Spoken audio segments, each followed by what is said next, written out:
জাতীয় নির্বাচন ও গণভোটের তফসিল ঘোষণার পর সব ধরনের নির্বাচনী প্রচার সামগ্রী সরিয়ে ফেলতে সম্ভাব্য প্রার্থীদের অনুরোধ জানিয়েছে নির্বাচন কমিশন ইসি।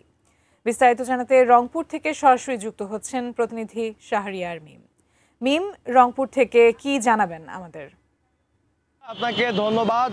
ইতিমধ্যে আপনি জানেন যে গতকাল কিন্তু ত্রয়োদশ জাতীয় সংসদ নির্বাচনের যে তফসিল সেটি কিন্তু ঘোষণা করা হয়েছে।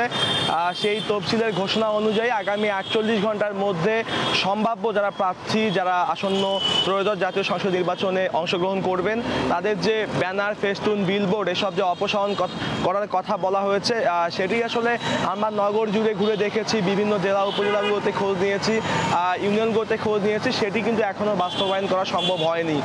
যেহেতু 48 ঘন্টা সময় রয়েছে, সকাল থেকে আমরা দেখেছি যে বিলবোর্ড, ব্যানার, ফেস্টুনগুলো এখনো রয়েছে। স্বাস্থ্যকর অল টাইম ফ্যামিলি কেক, সব সময় অল টাইম হেলদি লাইফ। তবে নির্বাচন সংশ্লিষ্ট ব্যক্তিরা এবং সম্ভাব্য প্রার্থীরা বলছেন যে 48 ঘন্টা সময়ের মধ্যে এসব অপসারণ করা হবে।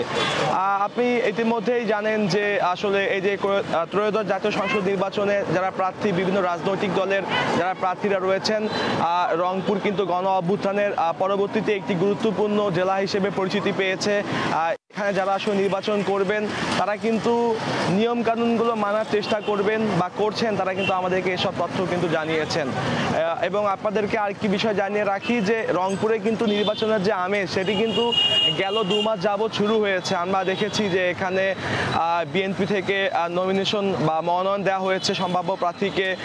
আমরা এখানে দেখেছি যে জামায়াতে ইসলাম থেকে দেয়া হয়েছে এবং এনসিপি থেকে দেয়া হয়েছে এবং অন্যান্য বেশ কয়েকটি দলের কিন্তু প্রার্থী কিন্তু দেয়া হয়েছে। আমরা এই প্রার্থীদেরকে দেখেছি তারা রাত দিন একাকার করে তারা নির্বাচনী এলাকা, এখানে যে 6টি নির্বাচনী যে আসন রয়েছে, তারা কিন্তু সেখানে ভোটারদের কাছে যাচ্ছেন, তারা কিন্তু তাদের যে ভোট প্রার্থনা করছেন সেই এলাকার সমস্যা দেখিয়ে সম্ভাবনার কথা বলে কিন্তু ভোট প্রার্থনা করছেন।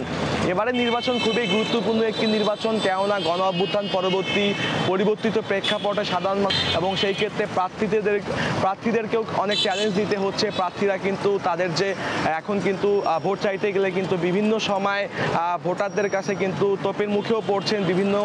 তারা কেন অতীতে বিভিন্ন কর্মকাণ্ড করেননি, ভালো উন্নয়নমূলক কাজ করেননি, এসব কথাও কিন্তু হচ্ছে।